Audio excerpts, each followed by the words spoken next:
We are about to start with the scientific program, and the scientific program starts with Professor Yang, who is also a co-lead of this workshop.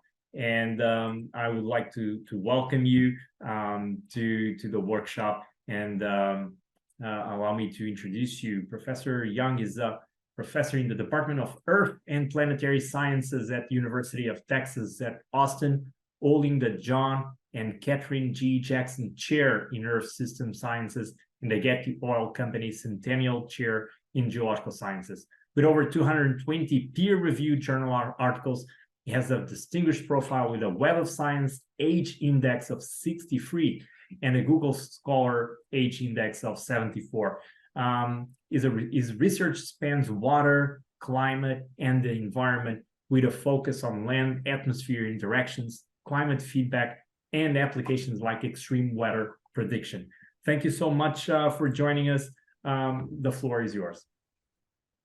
So good afternoon. Can you all hear me? Yes. Good. Okay. First of all, thank you, Professor Vasco Mantas, for organizing this workshop, for also for chairing the session in the past 2 hours. So this is a very amazing program. I have learned a lot so far.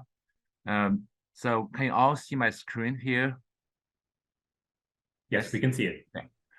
My talk is entitled Global Satellite Datasets and Models for Local Impacts.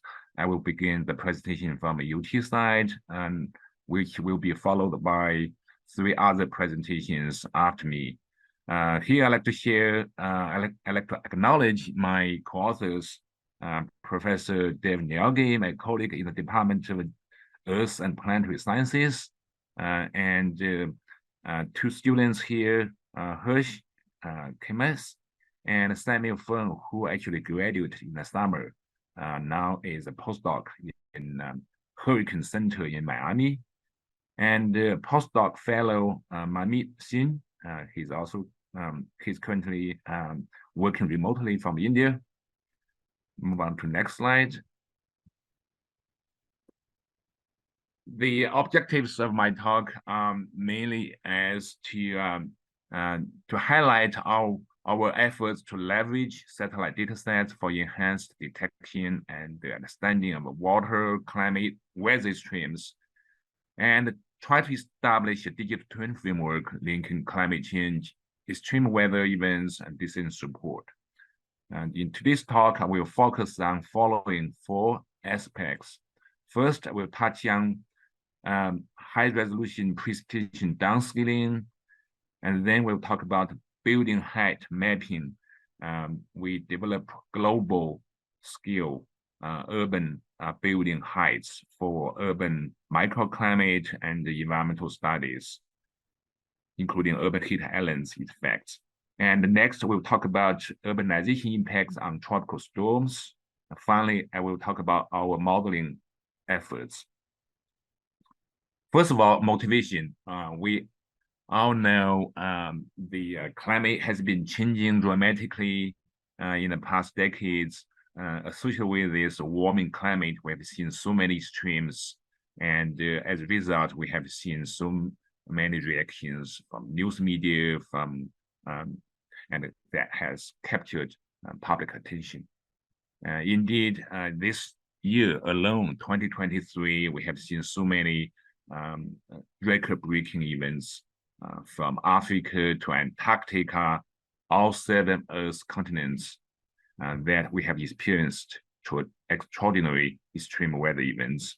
Indeed, we can quote this famous movie from Hollywood, Everything, Everywhere, All at Once. This is something we are going to experience. We have already experienced in this year. In Northern Hemisphere summer, JJA 2023, you can see this latest release from NASA, the temperature anomalies compared to the historical climate. And associated with this warming climate and record-breaking events, we have wildfires, like the big one in going on in summer in Canada, which leads to lots of high emission CO2 to the atmosphere, and also the fire in Hawaii and fire in Europe and Africa. And when you have fire, droughts, and heat waves, and that will be also followed by floods, catastrophic flooding and life-threatening floods. We have seen the storylines and the big news in early September. So this is just examples of those big flooding events just within a short time span of 1 week or 10 days. Can see in September worldwide.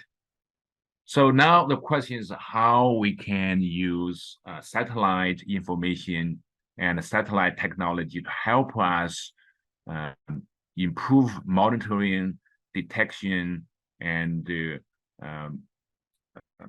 response associated with these flooding events. One effort we have done here is deal with high resolution precipitation downscaling. This work is done by postdoc fellow Xinxin. He had developed a downscale bench framework for developing and really high resolution at urban city scale based on satellite input, and you get high resolution rainfall, which is really critical for flood modeling and also to for decision support. This downscale bench is indeed algorithm which using the machine learning AI. In this case, it's a super resolution, iterative super resolution convolutional neural network at a city scale. And input can be at 10 kilometer or final, of course, around that time scale from a remote sensing product or from other satellite product. With this, you can get really high resolution, like for example, 300-meter resolution rainfall at a city level. This is really useful to know a spatial distribution rainfall, which is needed for flood mapping. And further refinements are underway for this project, which can be, you can use this algorithm for other cities and using other satellite data sets. And for those folks who are interested in this work, you can check out this paper. Next related work is to improve weather forecasting. We have developed, again, Xinxin has developed this deep numerical weather prediction for improved short-range numerical weather forecasts. This paper has been published in Frontiers in Climate, again, using a sophisticated framework connecting the remote sensing data sets in conjunction with the numerical weather prediction to improve numerical weather prediction accuracy. So this framework has been a really hot topic right now. You can see in the big modeling centers worldwide trying to improve their forecasts using machine learning AI. We have seen big papers published recently from Nature and Science. I'm going to touch more on that later on near the end of my talk. Another exciting effort from our group, headed by Professor David Nelgi and Hirsch chemist student we co-supervise, we're using satellites such as from JEDI and from ICE-SAT-2 in conjunction with the earlier generation satellites before these two to extract building heights on the global scale. Our target is to include all major cities worldwide. Currently, we have prepared this data set for many cities in the US. I think about 50 or 60 cities, and other cities, big cities elsewhere in other continents, including Europe, Asia, and Africa, South America. So this effort is ongoing, and we have submitted a manuscript to Scientific Data to help propagate this data set to benefit the users worldwide. And we have demonstrated how this data set can be actually used using a modeling framework such as the urban WRF, weather research and forecasting model. Using this urban component of weather research and forecasting model, we can demonstrate using this global building height data set, you can really improve the detection of the urban heat islands in comparison with the EcoStress and other independent satellite data sets, which showing the improvements over traditional effort just using local climate zone classification in the modeling. So indeed, to summarize this effort, we have demonstrated that globals can better capture urban heterogeneity than traditional local climate zone urban land use classification scheme in resolving land surface temperature in the major cities such as in Houston. This is the example is for showing for Houston. Speaking of local climate zone, we have ongoing effort to implement this local climate zone into a weather model. First of all, this is a local climate zone classification based on Stewart Oak in 2012. You classify urban areas into high-rise or compact mid-rise and compact low-rise and open low-rise, etc.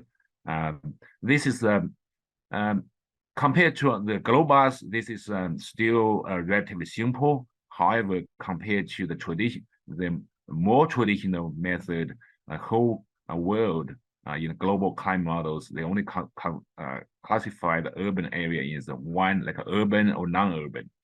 Compared to that, these local climate zones is a big step forward. So what we do is we implement these local climate zones into WRF model and trying to see the impacts from including these local climate zones in a WRF model, how the ability to simulate tropical storms like landfalling hurricanes, how that ability is improved. We apply this into Houston and trying to see the impacts on model simulations. We all know the Hurricane Harvey has been a big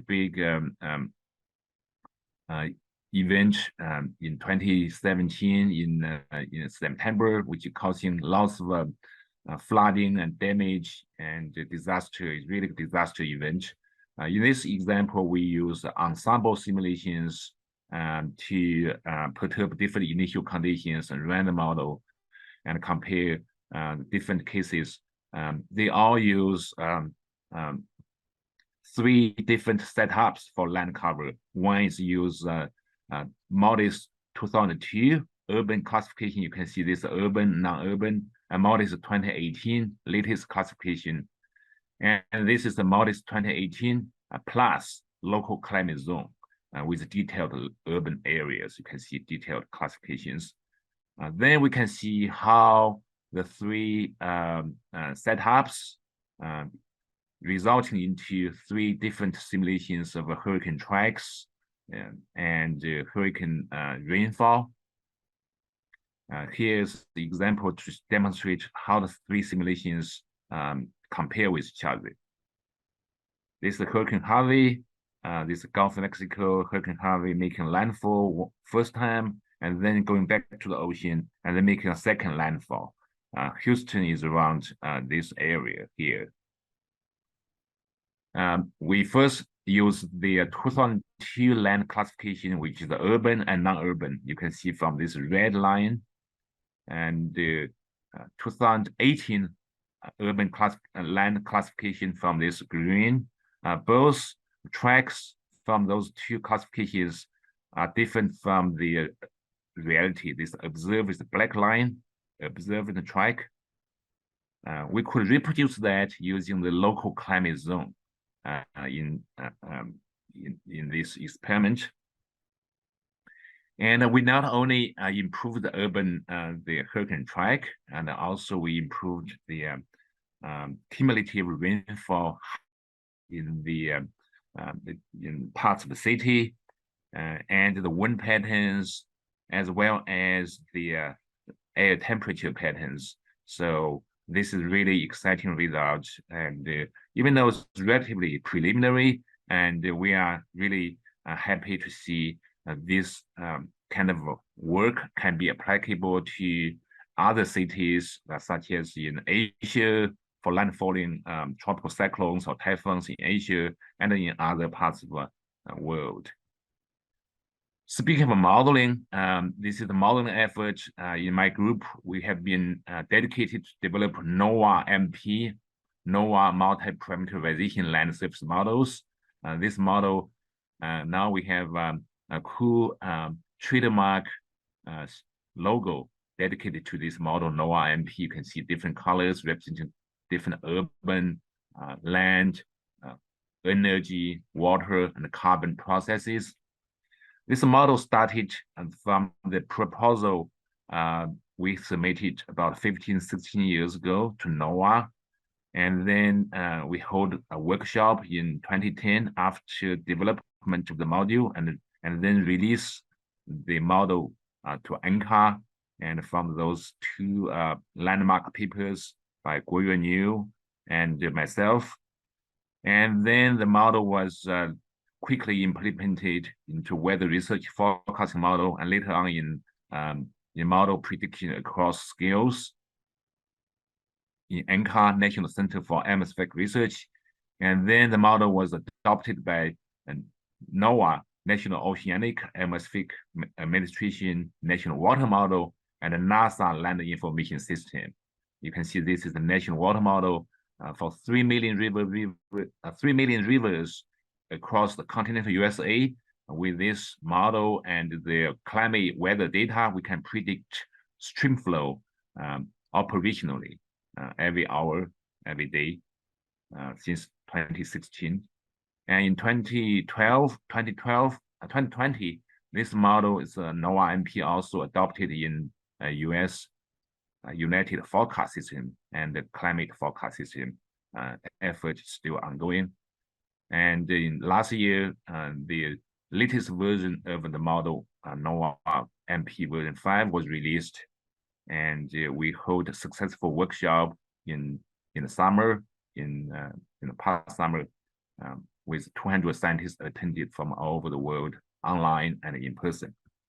Next, I'm going to quickly demonstrate this modeling effort using this NOAA-MP and satellite data to help monitor and capture the severe droughts.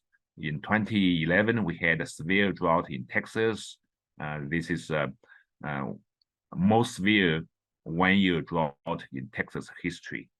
And with data assimilation from microwave sensors and gravity wave sensors, as both satellites have been discussed by previous speakers, we use measurements in conjunction with the model. We are able to detect the droughts much better than the one without including satellite data assimilation. The top one without data assimilation, the bottom one with data assimilation. You can see the droughts, the magnitude and duration, intensity better captured in conjunction with the in situ and other observation data sets.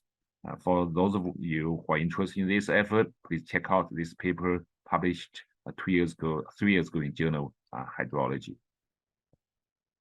So now to summarize, have shown that 4 aspects: high resolution precipitation downscaling, building height, global building height, mapping, and development of data sets, and transition data sets to public use, which will be available now. The paper is being reviewed now, but if you're interested, you can always contact us for obtaining the data set. We also demonstrate the urban studies, urbanization, and detailed land classification has impact on the modeling of the tropical storms. And consistently, we have efforts in developing land model and using the land model in conjunction with data sets, satellite data sets, for improving understanding and modeling of hydrological cycle. Take-home message can be in the following. Our research spans diverse areas from precipitation modeling to urbanization impacts on storms. we have integrating advanced technologies and models for providing comprehensive insights, and we are working towards driving innovation in climate weather research for more resilient future. Here is just a quick rundown of the latest developments. As you can see in nature, using machine learning AI and to improve weather forecasts. And at UT, led by Professor David Nelge, urban digital twin workshop and a series of activities trying to streamline our efforts and in conjunction with World Climate Research Program Digital Earth Initiative, and watch out the new initiatives and developments in the upcoming AGO December meeting. So with that, I will conclude my talk, and we'll welcome any questions you may have. You can also email me for further questions. Thank you. Thank you so much for this amazing presentation. We have time for one quick question, and so I'd like to ask you, what's next for NOAA MP, and how is AI changing modeling in general? Yeah, this is a great question. We have been working with NCAR, National Center for Atmospheric Research, and NCAR is organizing a monthly teleconference of NOAA MP. And so really it's a community efforts from universities, national labs to work together to improve NOAA MP for weather, water, climate, and remote sensing data assimilation applications. In my group, we have developed plant hydraulics and a nitrogen and carbon cycle added to the NOAA MP. And if you're interested, we can talk more about that. And for the machine learning AI, this is a really exciting new area. We are going to either to develop a data downscaling effort or to use this to develop parameterizations, like developing surrogate models. This is a still ongoing effort. Maybe next time we can report more results along these lines. But I think the next speaker, maybe the speaker after next speaker, Dr. Sun, will talk about his machine learning AI effort. Thank you so much. So we're going to move on to the next speaker of today, and our next speaker is Xinxin Sui, who is a PhD candidate in the Environmental and Water Resources Engineering program at UT Austin. She has been named as a future investigator in NASA Earth and Space Science and Technology finest since 2022. Her doctoral research analyzes the urban influences on rainfall using remote sensing data. She earned her master's and undergraduate degrees from TU Delft, Netherlands, and Jilin University in China. Xinxin, the floor is yours. Thank you. Firstly, thank you for having me here. I'm Sui. Today I will talk about my research called Global Urban Precipitation Anomalies Explained by Urbanization and Local Climate. So this story starts from a debate in 1968. So people in La Porte, so this is the La Porte. This is small cities in the downwind side of Chicago. So people find the rainfall in La Porte is increased, and the rate of this increasing is almost the same as the steel production increase in Chicago. So researchers argue that is it because of the urbanization in Chicago that's cause of this rainfall anomaly in La Porte? And after that, more and more researchers focus on that, and they find urbanization can influence rainfall through several ways. The first one is urban heat island. So I have a small animations to show this. Let me put this on. Okay. So in urban areas, normally the surface is hotter, so there will be more convection here, and it may bring more convective precipitation in the downwind side of the cities. And the other mechanism is the anthropogenic aerosols. So this can be generated from our cars and also the factories. So these aerosols can be important cloud condensation nuclei. It helps to initiate a storm event. And also in cities, we have tall buildings. It increases the surface roughness. So it may cause a convergence within the lower part of boundary layer, and it may also influence the structure of the storms. And the next is the impervious areas. We have more impervious areas in cities. So it may lead to a less evapotranspirations in cities and may cause a local atmospheric moisture depression here and also influence rainfall. So previous research helped us to understand these mechanisms by focusing on single case thunderstorm or case studies. But this is the research this is the first global analysis of urban rainfall anomalies. So this research, we focus on 1,000 global cities. Here are the locations. And we analyzed the rainfall anomalies in these 20 years. So for each city, we set up one urban domain and 3 rural domains. We can see these 3 rural domains are in a different distance to the urban edge. And as we mentioned, the urban influence on rainfall will not limited within the cities, but may also spread by the wind. So we assume the far east rural 3 areas is out of the influence range of the cities. And we define the urban rainfall anomalies as the difference between precipitation in cities and the precipitation in the rural 3 area. And this research, we mainly use this satellite data called emerge. It provides us global rainfall data. But in our previous research, we already found some uncertainty within this satellite data. That's why we involve a more accurate radar data. But this data only provides us data for US cities. So we also calculate the US urban precipitation anomaly using this radar data to compare with the result from the satellite data. And this is the result when we compare the annual precipitation within the city and its rural background. So this shows a global map, and each dot indicates one city, and the size of this dot indicates the size of the cities. And if this dot is in blue, it means urban white island. So cities is having more annual rainfall compared to the rural areas. And if it's in red, it means cities are receiving less rainfall, which means urban dry island. So we find in total 63% of global cities, they are showing this urban white island effects. And when we separate the cities into the larger and smaller half, we find a larger fractions for these cities of a larger urban footprint. And these numbers is also unequal among different continents. We find Africa and Oceania are quite white continents.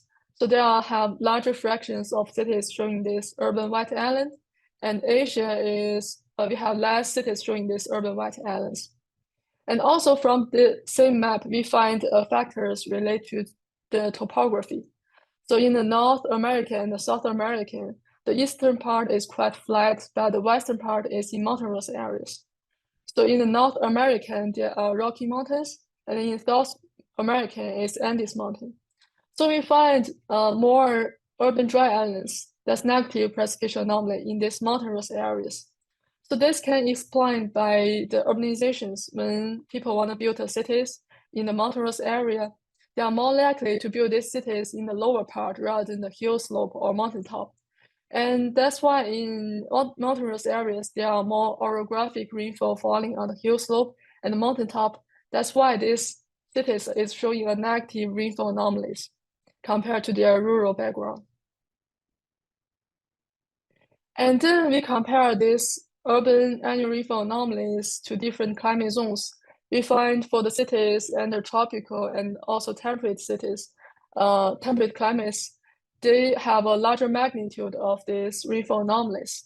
So we find either they have a larger, higher temperature or they have larger annual rainfalls. So we find this magnitude of this urban rainfall anomalies may be related to the wetness and also the temperature. We do the similar analysis for the extreme rainfall anomalies. Compared to the inland cities, we find the coastal cities, they have more positive extreme precipitation anomalies, which means these coastal cities, they have larger extreme rainfall compared to their rural background. And when we compare with different climate zones, we find these tropical monsoon areas. Over 70% of the cities in these areas, they have larger extreme rainfall compared to their rural background. And then when we focus on the temperate climates, so we find compared to the cities with warm summers, the cities with hot summers, they have a larger extreme rainfall anomalies. So we conclude that the extreme rainfall may also related to the hot temperature. As we mentioned, the urban influence on rainfall will not limited in cities. So that's why we bring 1 urban and also 3 rural domains here. For each cities, we analyze the dominant wind directions, and we rotate each cities to put the downwind side in the upper right to these figures. And these figures shows an average result of global cities. So we find no matter in which cities, the urban and also its downwind rural areas, they are showing these urban white island effects. And this can be explained by the urbanization, urban heated island, and also the wind influence. So this figures shows cross sections of cities along the wind directions. So this orange line, it shows the temperature. We find a higher temperature within the cities because of the urban heat islands. And with more warm upflows, and it will bring more rainfall on the downwind side. And we also analyzed the change of this rainfall within these 20 years. Firstly, we divided this 20 years data into the first 10 years and the second 10 years. So by comparing these 2 periods, we got a change in the urban areas and another change for the rural background. So we compared the difference and we called it urban precipitation change anomalies. So we find within the cities have a positive change anomalies, which means the cities are not only wetter, but also getting wetter at a rate faster than the rural area, especially for the cities of larger footprint. And then we separate the cities which are showing urban dry island and urban wet island. We find a quite stable magnitude of this urban dry island, but for the urban wet island, we find this magnitude is increasing within these 20 years. So in the past 20 years, we found this magnitude of this urban wet islands is almost doubled. And then we analyze other influencer of these urban rainfall anomalies. As we mentioned, the topographies, like the complex terrains, it may be related to the negative rainfall anomaly, urban dry island. And then we also find the populations is factors that have a quite large correlation coefficient with this urban precipitation anomalies. So we separate the cities into different population group, and then we focus on this cities showing an urban white islands effect. And then we find with the cities of larger populations, we find a more obvious influence of larger correlation between these urban rainfall anomalies and these factors, including wetness, aerosols, and urban heat island. So by focusing on these mega cities with millions of populations, we calculate the average annual precipitation anomaly and also extreme rainfall anomalies. So we find for these annual rainfall anomalies, for each cities, the cities can have almost 80 millimeters more rainfall per year compared to their rural background. And for the nearest rural areas, it's almost 40 millimeters. So we find this annual rainfall hotspot is within the cities. But for the extreme rainfall anomalies, the hotspot is in the downwind side. So we find a larger extreme rainfall in the downwind side of cities compared to the within the cities. So here are several takeaway messages. Firstly, this research helped to confirm the urban white islands within the cities and also the downwind side for most of the global cities. And then we find these large extreme rainfall anomalies for coastal cities and also the cities in monsoon areas. Several factors will influence this urban rainfall anomaly, including the local climate, topography, and also urbanization extent. So this research can help to understand how cities influence rainfall and also guide urban planners in urban development and build foundation to develop climate models and project extreme rainfall in the cities. So this research is sent to the PNAS and is entered the revision process. Thank you for your attention. I'd like to take any question. Thank you so much for this presentation. It's really interesting to see how cities are influencing climate. We do have one question. So how can urban planners use this research and introduce strategies to mitigate how the development is having that negative impact or this influence on precipitation? Is it easy? Do you think it's something that would be easy to convey to urban planners and decision makers? Yeah, I think for the urban planners, this problem can be addressed in two ways. One is mitigation. For example, when we already confirmed like there is a link between the urbanization and also it may influence the extreme rainfall. So when we are trying to develop the cities, we can have this information in mind. And this is our way to try to mitigate this extreme rainfall. And another way is adaptations. After we already know like there may be a larger risk of this extreme rainfall, especially in the downwind side, when we are designing this downwind of cities, we can have some mitigation strategies. Thank you so much. We have another question on the Q&A, and I would like to ask you to address it if possible, and others that may appear in the meantime.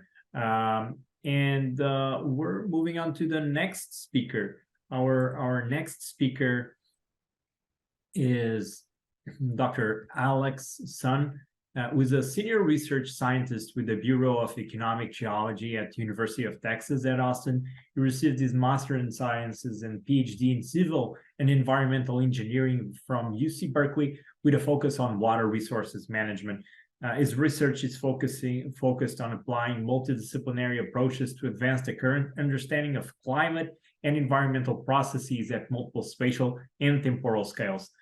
A special focus of many of his recent projects is in the development of online risk assessment and predictive analysis tools, helping to improve two-way communication between the main scientists and stakeholders. Thank you so much for joining us today and accepting to give a talk at our workshop. The floor is yours. All right.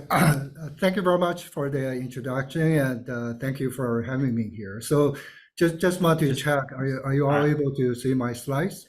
So we can see it, but we're seeing the presenter mode. And so if you can change on the display settings. Yeah, let me try to switch. See which one it is. Okay. Okay, is this better? Yes, perfect. Thank you. Okay. Yeah, let me. All right. Good afternoon or good morning. Thank you for having me here. So in this talk, I'm going to talk about like similar theme as the previous two speakers, but with a different angle here. So it's about flooding, and each year flooding causes billions of dollars of damages around the globe. Recent study shows that more than 1.8 billion people are exposed to 1 in 100 year flood risks. So the risk is widespread, in both developed and developing countries. And in the US, it's projected that the flood risk will rise by as much as 26% by 2050. And the future rise in flood risk will mainly affect the Black communities, with main concentration in the Atlantic and the Gulf Coast.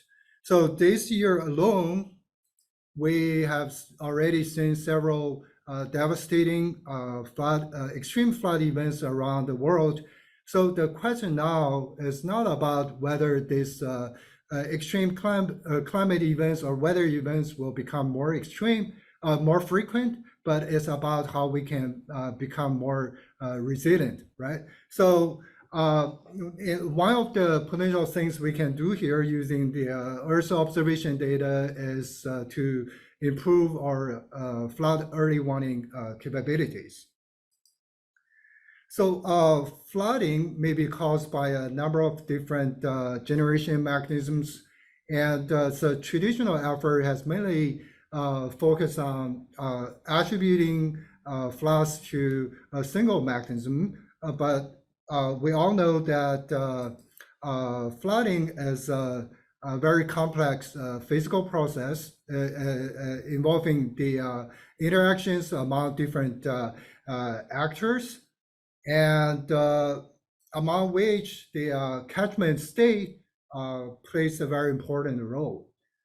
So previous study mainly look at the antecedent condition using the soil moisture, but soil moisture only represents the shallow part of the subsurface storage. And here we're interested in the total water storage, which is a sum of surface water, snow water, the soil moisture, and also the deep groundwater, right? So it provides a holistic indicator of the catchment state. So in the past 2 decades, GRACE satellite and its follow-on mission, GRACE follow-on, have provided this global coverage of total water storage, or TWS, at the monthly scale. And the data latency is about 30 to 60 days on average, right? So this has greatly hampered the operational use of GRACE data, for example, for flood prevention or early warning. So in our research funded by NASA, we aim to significantly reduce the current data latency of GRACE product by developing this 5-day product. So on average, it takes the GRACE satellites about 5 days to complete global coverage.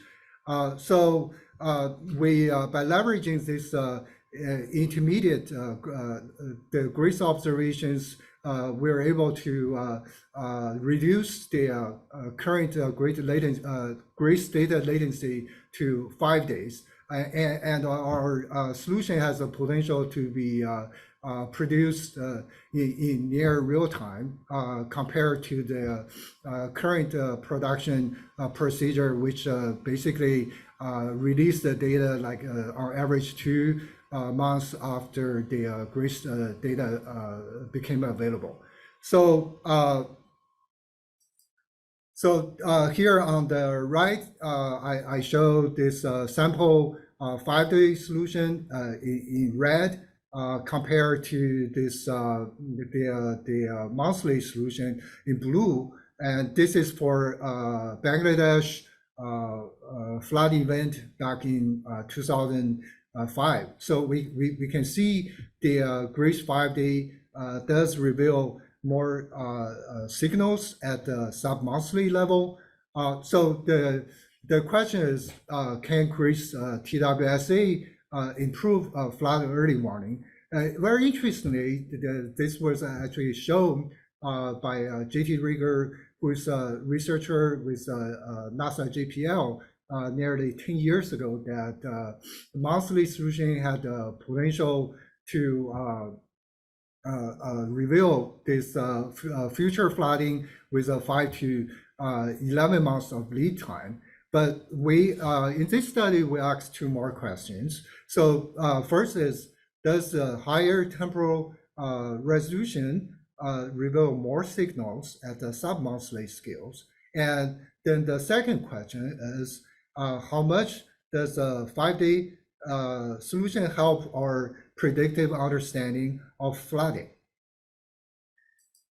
So to address the first questions, we investigate how often CSR 5-day tend to, the extremes of CSR 5-day tend to occur jointly with the observed flood events, right? So toward this end, we use historical river discharge data from the Europe's global runoff data center, and also the precipitation data from ERA5. We, because the resolution of GRACE satellite is relatively coarse, so we require the drainage area be at least 120,000 square kilometers, and the time series is at least 65% complete during each year of the study period. So this actually reduced the number of available gauges to a very small number, basically around 22 stream gauges at the global scale. So here I show some examples of this comparison, the time series, basing average comparison between the CSR 5-day, which is in green, and also the river discharge in red, and also the upper panel of each plot shows the corresponding precipitation event, and the annual maximas or annual maxima are labeled by the dots here. So we can already observe there's a good synchronicity among these different events, right? And also basins to tend to show very distinct dynamics. So using the data I just showed, we plot this so-called the bivariate co-occurrence probability, which is basically normalized the number of co-occurrence events by the total number of study periods, right? So this allows us to plot this bivariate plot at the global scale for all the 92 gauges included in this study. Here we see more black colors and then the grayish colors, and also more dark red colors and grayish colors. So this suggests that CSR 5-day extremes tend to occur more often with floods than do the precipitation extremes. And there's a handful of locations where all three events tend to occur together, which is shown in the black. So it's mainly concentrated in the lower Mississippi Basin area in the US, and also we see a little bit in the Amazon River Basin. So the question is, how much more signal can CSR 5-day reveal compared to the baseline, the monthly solutions? So toward this end, we simply linearly interpolated the monthly solution in this what I call the fake 5-day solutions, and then we repeated the same procedure. And here we the plots show that basically the color, especially the red colors, are weakened, notably in the Columbia Basin, in the Mississippi Basin, right, and also in the Amazon River Basin. So basically, this shows qualitatively that CSR5D does reveal more signals at the sub-monthly scale. And the other thing we are very interested in finding out is this storage discharge patterns, which is has been studied in hydrology for several decades, right? So previously, most people use model, and because here we have observed data at sub-monthly scales. And so we're interested to repeat this exercise using observation data only. And here, actually, again, as a baseline, people in the Greece community have already done this using the monthly solution. And as you can see here, it reveals very interesting the spatial, the temporal dynamics for different basins, right? For Amazon, we see this hysteresis, and for Niger, we see this, and also Mississippi, we see this kind of like exponential type of pattern. So then, what does it look like if we plug in the 5-day data, right? So here, I apologize for the small font here, but here we show that first we see more points, and the patterns are delineated better. And so here the blue colors on each plot shows the stream flow extremes.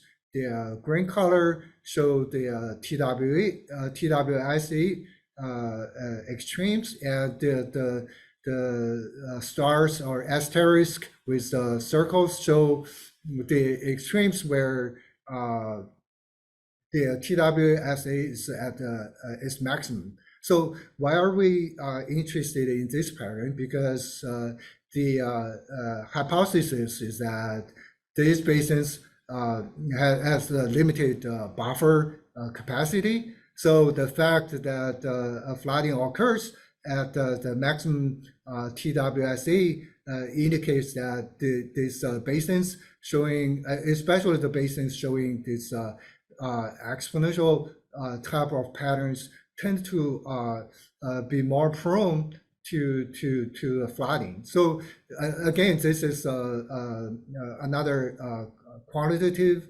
observation from this study, and so we're hoping to generate, for example, more like a model-based, rigorous proof of these things. But here I just want to point out these patterns are definitely not random. And among the 92 global basins we studied, actually I counted like more than 1/3 of the basins showing this kind of behavior. So it's kind of very interesting. Okay. So next, just focus on the one of the hotspot, the Mississippi Basin in the U.S. Here we use a little bit more quantitative causality analysis to compare the effect of TWSE formation versus precipitation information on predicting the future flooding, right? So first, the color on this plot shows the maximum lagged correlation between each variables and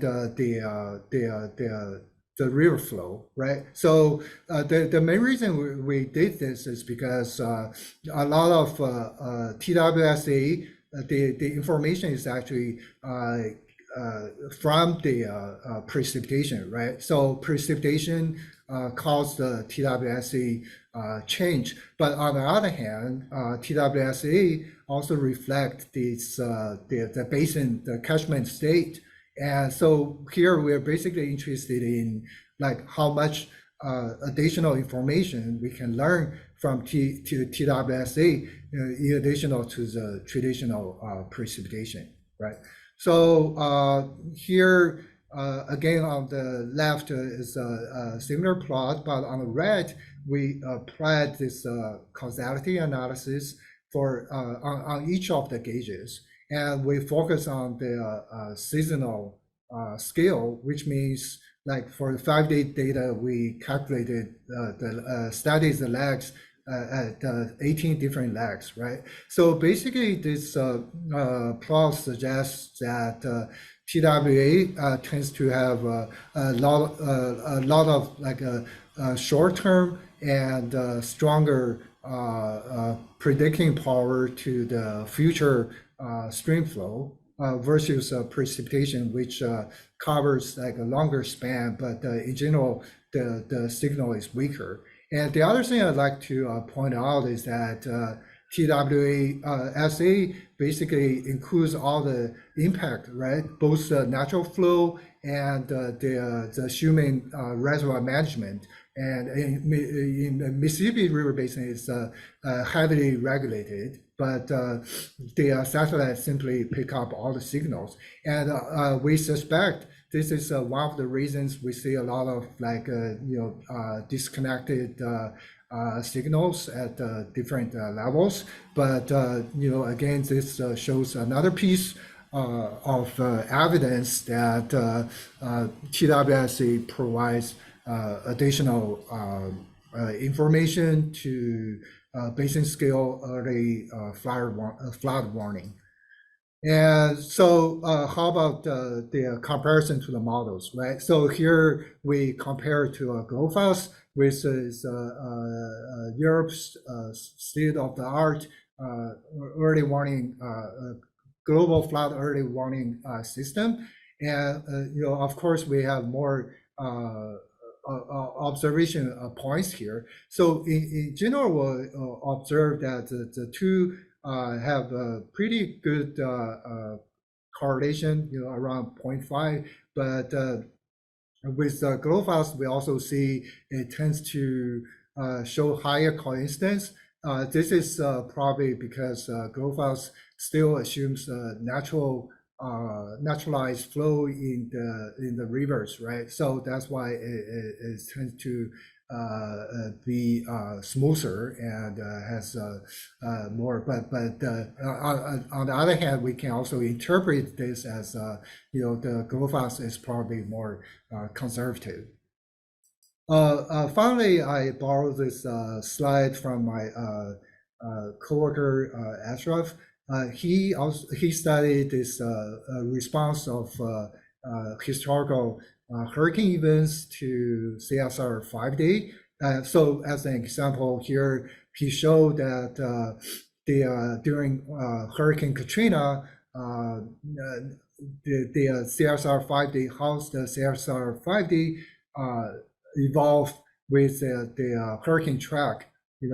So it shows that the data was able to pick up very strong signals with time, even though at the 5-day scale. So this is very interesting. So to summarize, in this study we mainly did this observation-based research. But as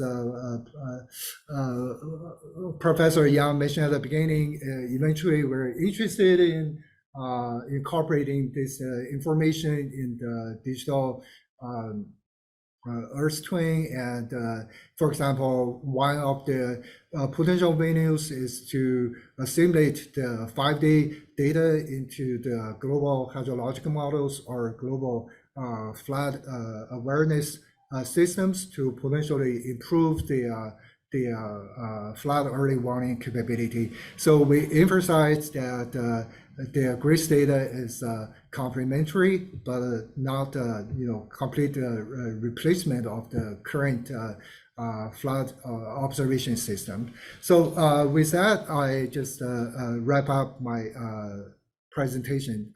Thank you very much. Oh, thank you. This was a very, very interesting presentation, very interesting results and research.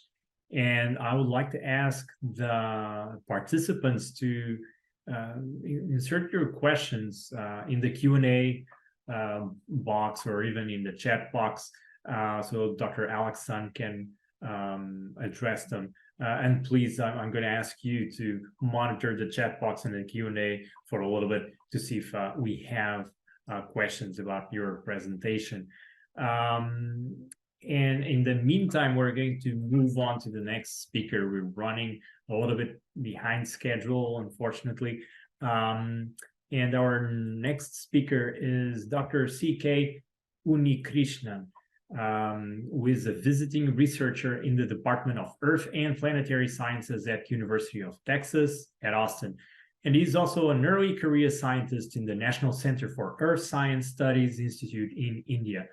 His research interests span tropical monsoon, heat waves, thunderstorms, and lightning, with a focus on land-atmosphere interactions. Welcome and thank you so much for joining us today as a speaker. The floor is yours.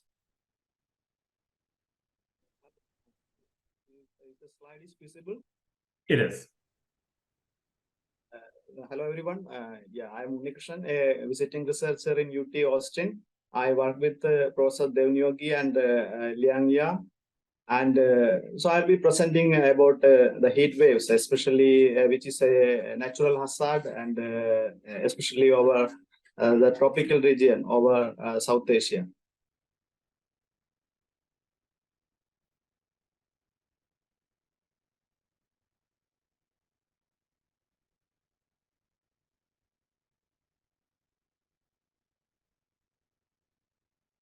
Yeah, sorry, slide is not moving. No, we cannot. It's still on the first slide.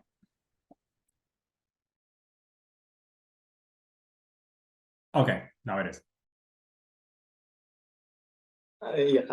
So this is the outline of my talk, and yeah, I'll be just going through the basics of heat waves, and I'll be discussing data and methods used in the study, and some of the because heat waves are more related to temperature and the surface fluxes, and I'll be discussing about that. What are the changes occurred in last few decades over the South Asian tropical region?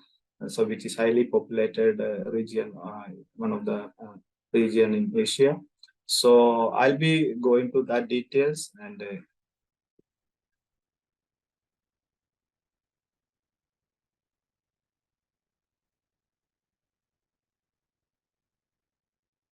sorry, there is a delay in slide movement.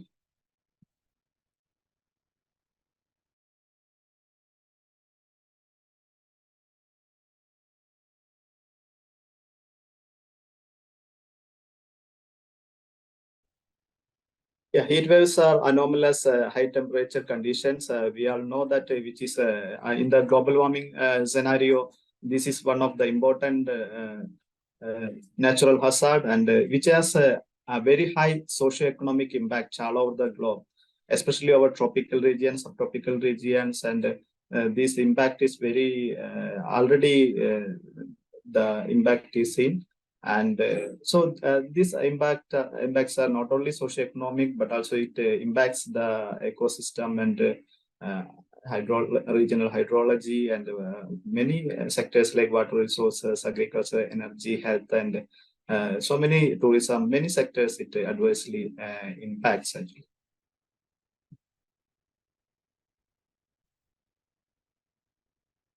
So there is the projected increase is actually so suggests that so we need to study more about the changes happened for the heat waves, especially over the tropical regions, and also to see the vulnerabilities related to that. So many studies are coming with some numbers that saying that these are the economic impacts and health related impacts.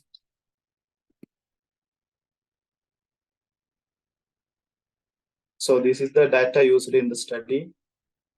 And I will skip it and I'll go to some of the results what I'll be presenting today. And the left side shows the maximum temperature observed over the South Asian region, Pakistan, India, Bangladesh, and adjacent regions.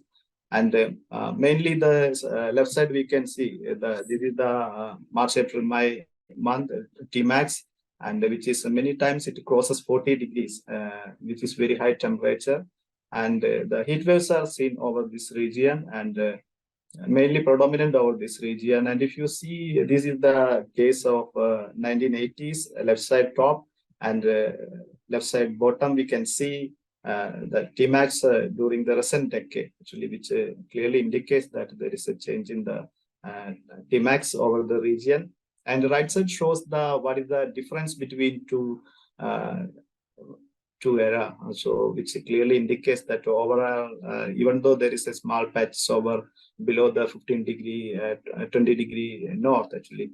But however, more or less, actually, overall the trends are, or the changes are actually seen 1 to 4 degree changes are seen most of the parts over this region. So coming to long-term trends, this left side again shows the mean pattern, but however, the right side shows the trend over last decades and 1980s to 2022. And the significant areas are shaded, and it clearly indicates that especially the 20 degree north and above, that subtropical regions has more impacts on more significant changes are seen. And some of the minor regions like peninsular India, the southern peninsular region, there is a small minor change. And again, we have to look into these aspects by this change. I will explain in another slide. And coming to number of heat wave days, actually, number of heat wave days are also important, because how many days such heat waves are existing is which is also important to assess the vulnerability and other for planning and adaptation. This is one of the important parameter. So we could see that there are some 3 days differences seeing in heat wave days, actually, in the March to May month over the South Asian region. And coming to the UTCI and the Universal Thermal Climate Index, and which is one of the important considered as one of the important factor for heat waves. And we can clear this is the right side shows the what is the change in 2020s that decade, and the difference between 2020s and 1980s, and which clearly indicates that overall the subcontinent has much changes in UTCI, and the changes are more prominent over central and northern regions. And diurnal variation is one of the features, because temperature has a strong diurnal variations, and so right side shows that the changes in diurnal duration in a particular heat wave day, how many the duration of persistent that 40 degree and above, how many hours it occurred. So we can see that over central India and these regions, even up to 5-6 hours, this 40 degrees persisting over these regions. And the changes, if you take the difference between 2020s and 1980s, the bottom right actually shows that even 1 to 2 hours, actually, even up to 2 hours, in some places changes are observed, which is very important. And in addition, we are looking to the controlling factors like soil moisture and other factors. And soil moisture is one of the controlling factor, because this pre-monsoon season over South Asia is called as pre-monsoon season, and which has some of the pre-monsoon rainfall over the region. And we looked into the soil moisture evolution, and we could see that this top of the left shows that 1980s, and top right shows the 2020s, and the difference is shown in the middle bottom. So the changes are mostly over this eastern region, and especially over this over the region where actually Bay of Bengal influences. So then again, we were looking other factors. What are the other controlling factors in these aspects, and especially the surface fluxes. And so surface fluxes also, we can see this is sensible heat flux left side, and the right side shows the top right side latent heat flux, and this is more related to the heat. Sensible heat flux is the main cause of the temperature, contribute to the temperature, and which is actually sensible to us. And we can the difference is also given. What is the 2020s and 1980s, and there is a reduction in sensible heat flux is shown in this pattern. However, it is balanced by the latent heat flux over this region. So this means actually that the role of moisture is increasing for in the region, especially for controlling these natural hazards. Coming to the wind pattern, because another is not only thermodynamical, other factors like dynamical factors also influences.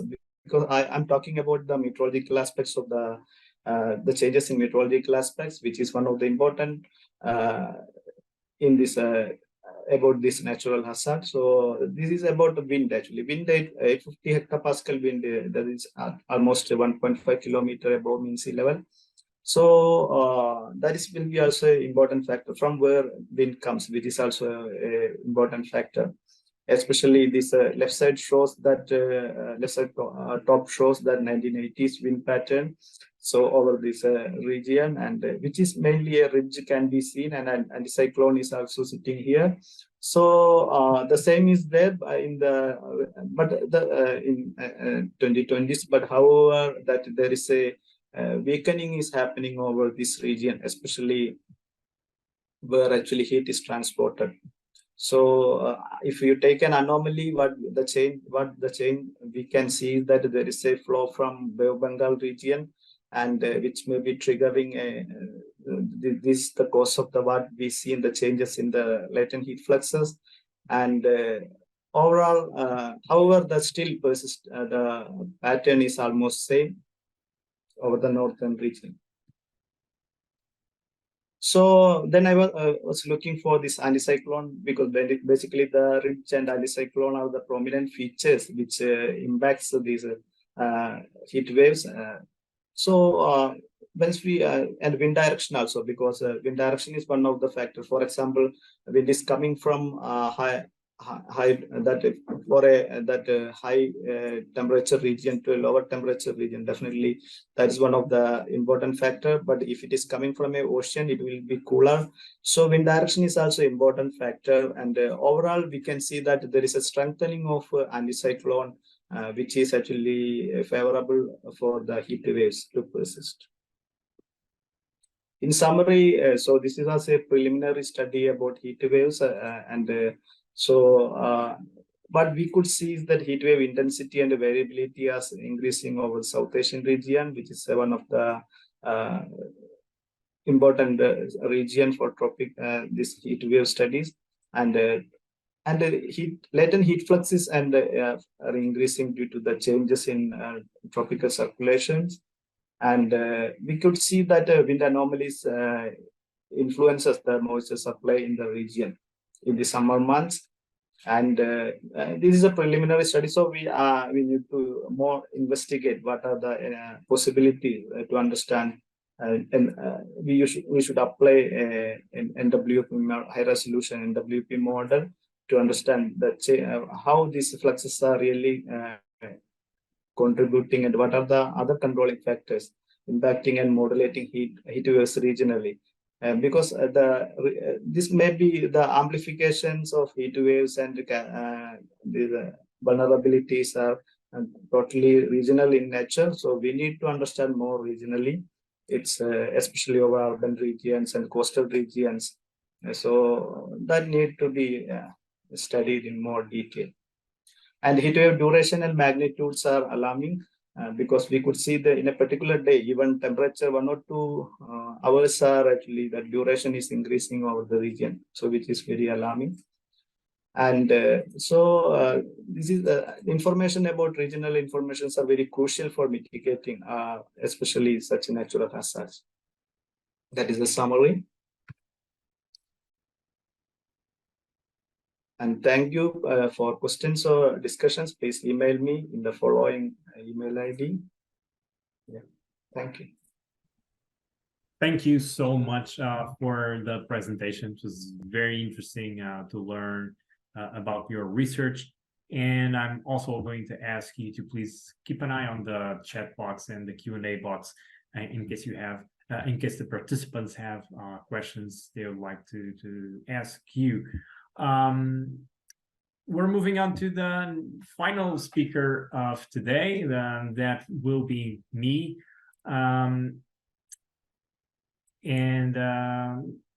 Please, CK, if you could stop sharing your screen. Thank you so much. So,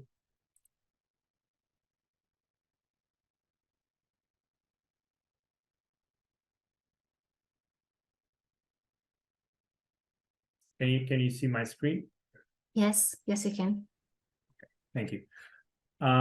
So I will be talking about one of the components of the Earth observation value chain and how we can enhance trust on the use of the products. And we've seen several products being used today and being addressed today and described. But how can we explain or guide our users to enhance trust on the products we work with or we are developing? And so calibration and validation is definitely something that is essential when working with scientific instruments. This is valid when we're working in a lab, but is also important, valid when we're working with satellite sensors and data products that were generated using satellite data or models. So we need to understand the calibration process. We need to calibrate the models and the products as the best way we can, but we also need to validate the products against reference data. And this is extremely important because for many users, the use of this data is essential in important research, reporting, and also decision making. And that relies or requires stability in the measurements, reproducibility, and accuracy.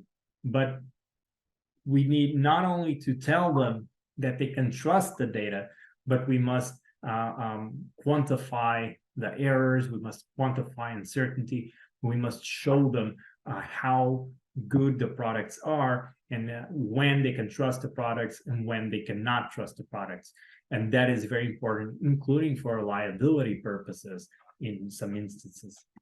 So stability over time and space is critical when we're working with products that are used for decision making. And that's a very common theme when we talk about data products coming from satellite data with users during user engagement activities, workshops, trainings, and other types of activities. And that's a very common thing that users ask about. So how stable are the measurements, how accurate they are, and not just over time, but also over space. And this is something we need to be prepared to address and be transparent about. So validation basically provides an explicit assessment of performance over both time and space. And it's never perfect. So the users know it.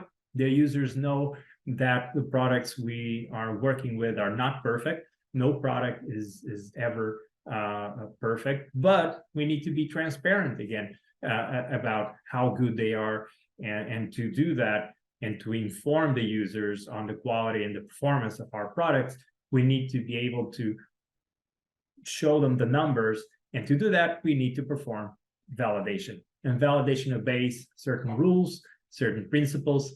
And today I'm just going to give you a very brief overview of how that can be done for a specific product. And the product in question is called iMerge. It's a product developed by NASA that provides a near global gridded precipitation product, basically.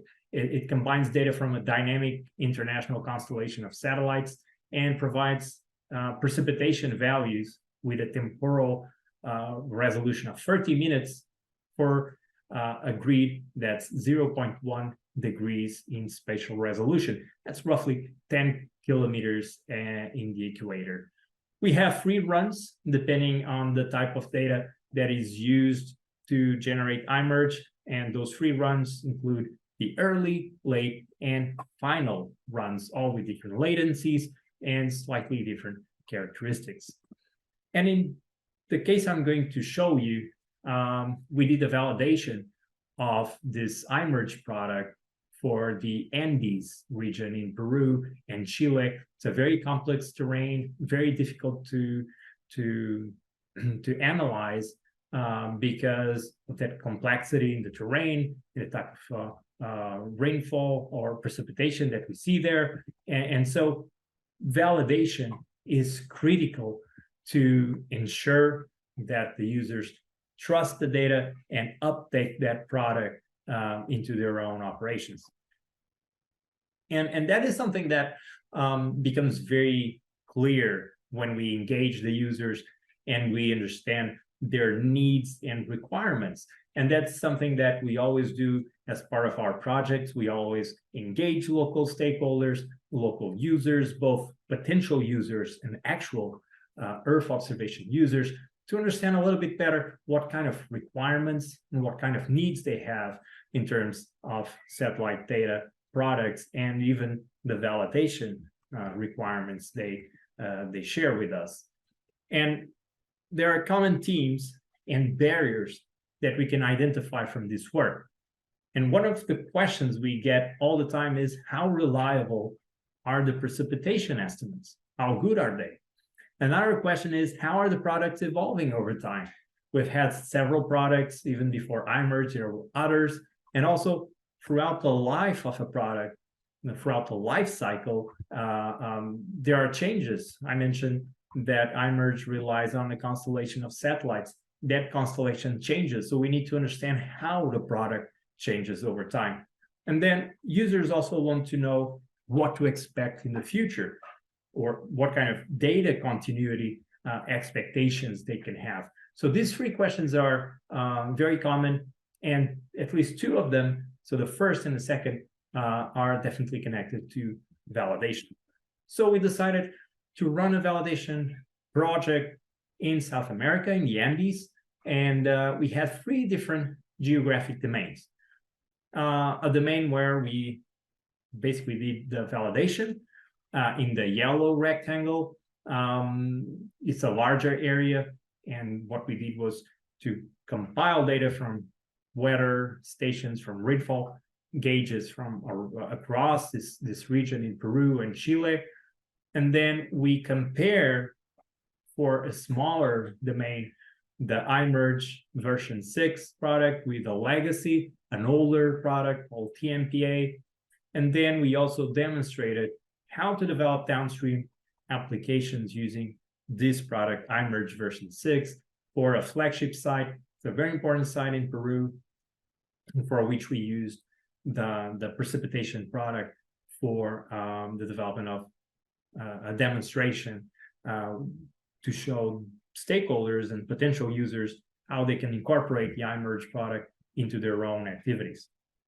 So validation can be challenging. So if we're validating precipitation data retrieved from satellites, we need to compare it against something. In this case, rainfall gauges or precipitation gauges. But the problem is we have a very sparse monitoring network, very spatially heterogeneous. We're talking about complex terrain. So it may be difficult to have gauges that are representative of different conditions, natural conditions. We have different climate zones, and no radar data is consistently available over time. So we were forced to use about 121 precipitation gauges from across the region. Also, it's challenging to compare points, so the gauges, with areas, the pixels in the imagery. There are some problems with spatial representativeness and other issues that we need to take into account. Also, temporal resolution. Many gauges report daily values only when we're working with 30-minute data from IMERGE, so that's definitely something we need to take into account. There are also sampling biases. Usually gauges are distributed in a convenient manner and not necessarily in a representative manner. And that's why we have quite often many gauges around cities and not necessarily in the headwaters of the watersheds. And that's something that we also need to take into account. Also, continuity. There are data gaps in the gauge record, which can be a problem in certain regions. For instance, cost, for instance, from maintenance issues, access issues, and that's something that can also cause some problems. So, how to perform validation? If you go to one of the many literature databases, you'll find many papers about ground validation of products like IMERGE. Usually they use this kind of metrics, including Pearson correlation coefficient, bias, mean absolute error, and the contingency-based measures. They're very common, very well described, and things like bias provide the systematic error or deviation from the reference value. So it's very useful to understand bias very well. It's also important to understand that once we know bias, we may develop strategies to correct or account for it. And we can have, for instance, regional bias correction schemes that can be based on correction factors, data fusion, or even now AI and machine learning. If you know bias and you characterize bias, that's definitely something the users will be interested in. It's a very common topic, it's a very common request, and we know that it's something that we'll hear from users once we introduce them to a new product. So when you look at the results, the overall results of this project, we see that those 3 different runs, the early, late, and final run of IMERGE, perform differently. And they perform differently also on the temporal side.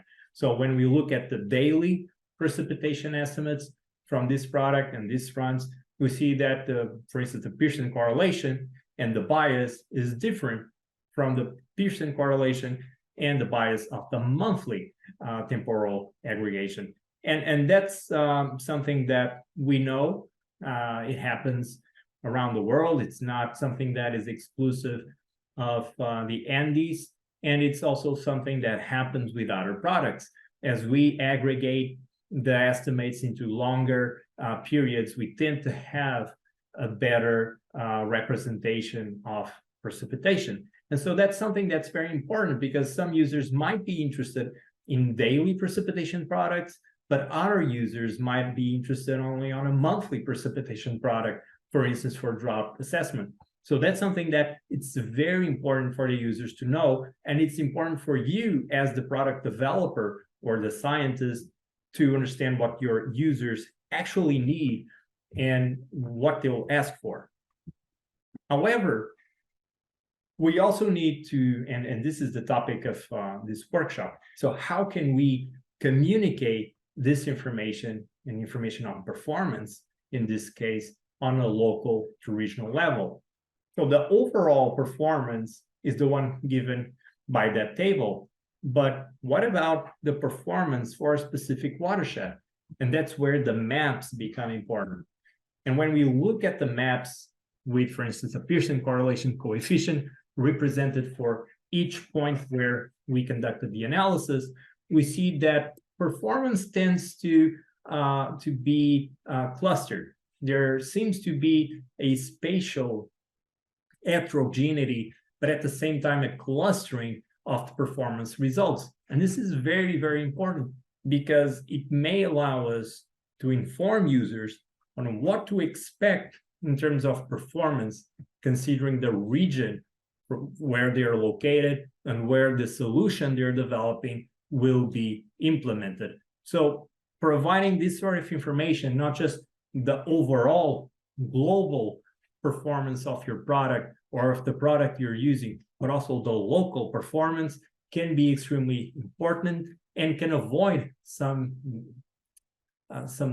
problems created by just the use of the overall performance, and not just for precipitation, but even land cover. Land cover is also affected by many variables, and we see the same kind of problems. You can have a very good product overall, but when you start focusing on the local application, on the local uses of that product, then it's when you can start having and seeing some issues. So always pay attention to how the products are performing, not only on a global level, but also in more specific areas that may be of interest to your users. So how to share the results? Well, we're scientists. Most of us here in this workshop are scientists, and so peer-reviewed papers is probably the first choice. However, users or many users may not have access to the papers, may not be equipped, may not have the skills to actually read the papers, or may not have the time or interest to do so. So we need to think about other ways to actually communicate to users how to share the results of our performance assessments, of our ground validation efforts. So user workshops are a very good way to do it.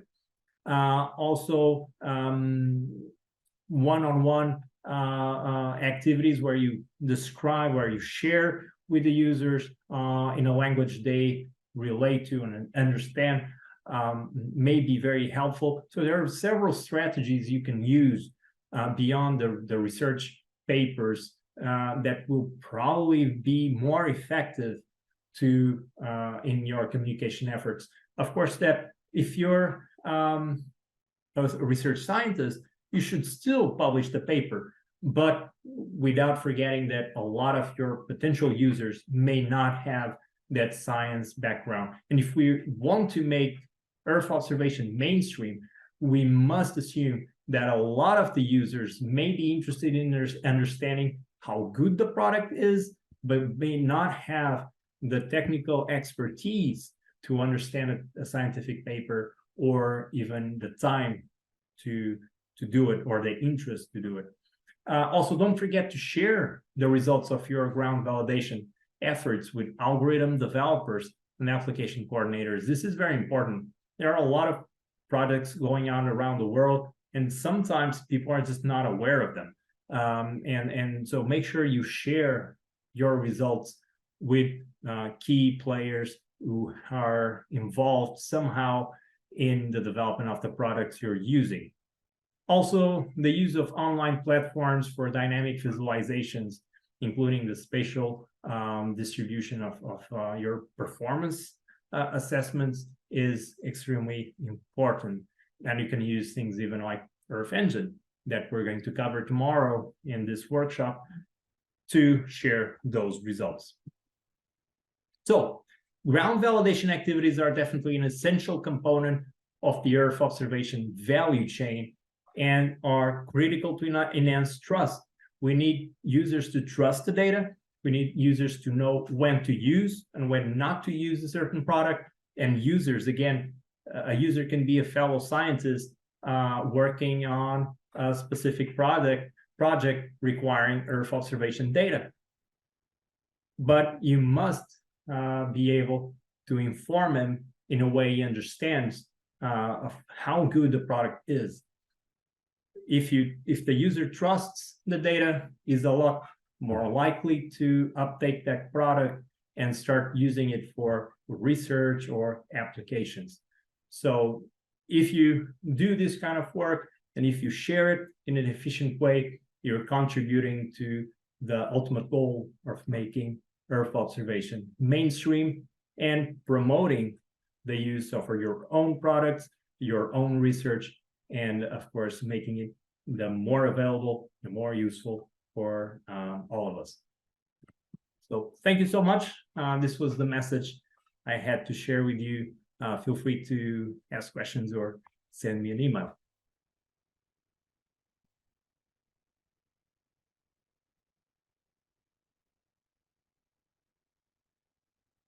So I actually see a question. If there are key publications, well, there are a lot of publications on uncertainty, on validation, ground validation, depending also on the product and the sensors being used. And I would recommend you to search on the specific topic you're interested in, and I'm sure you'll find a lot of work. For instance, if you search iMerge and ground validation on Web of Science, we see this increasing number of papers over time. It's not exponential, but almost exponential. So there's definitely a lot of work being done on that front. Some products have more validation work being done, other products less, but it's a common theme. But feel free to email me if you want to more information on this.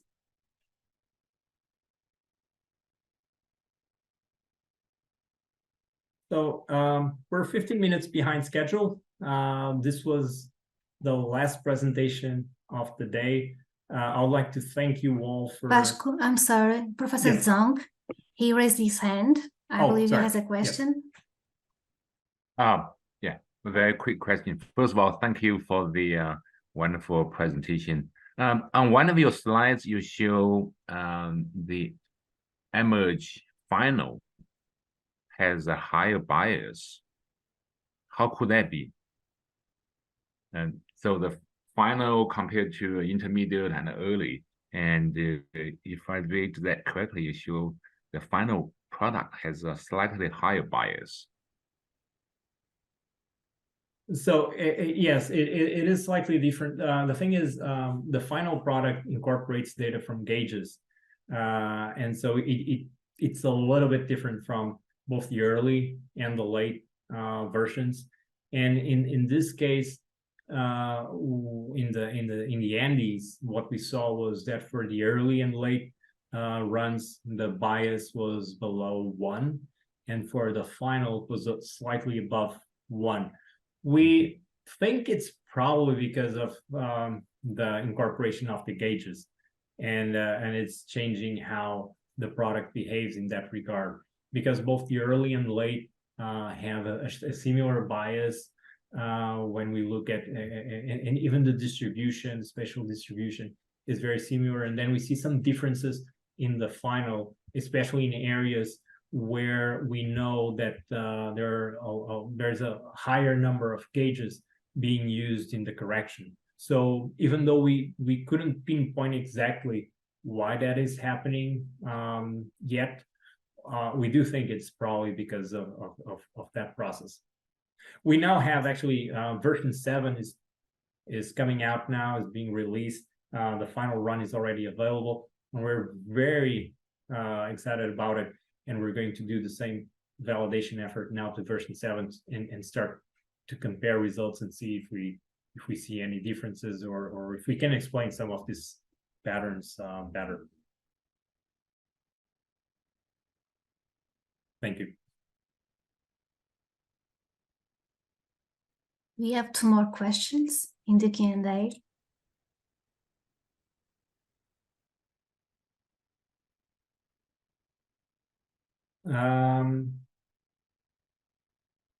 So we have, for instance, one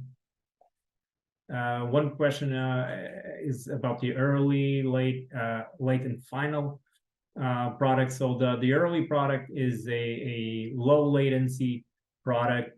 It's provided with whatever data is available on a short time scale. Then the late product has a latency of around 14 hours, 12, 14 hours, I guess, I'm not mistaken. There will be a presentations about GPM and iMerge tomorrow. So this information will be answered tomorrow as well. But the late product has a slightly higher latency and incorporates more data from more constellations. There are also some small differences in the processing.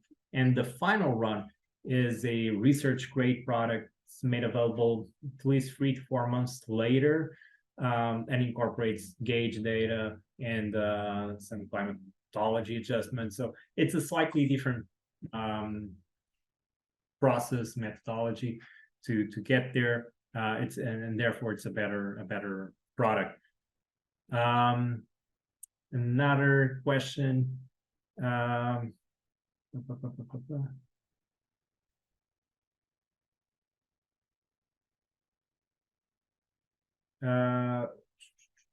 How can we trust the data if there's no data, if there's no ground truth data? Well, I think it's if there's no ground truth data, it's always challenging to perform validation.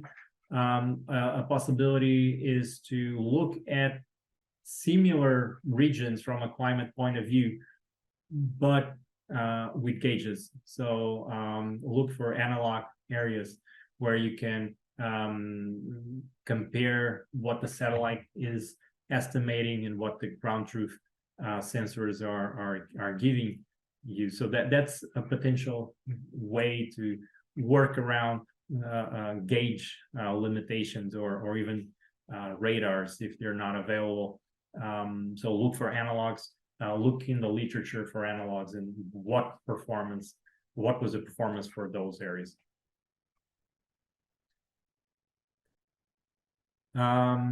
So I think we should probably wrap up as we're 21 minutes behind schedule now. But don't forget to log in again tomorrow. We have a great panel tomorrow with representatives from the industry, also from different agencies, including NASA, NOAA, the European Space Agency, VITO, the University of Waterloo. And so we have a lot of content, a lot of very exciting talks. So make sure you log in and connect for day 2 of our workshop. Thank you so much. Thank you to all the speakers and to everyone in the UT Austin Portugal for program for the IT support. Thank you.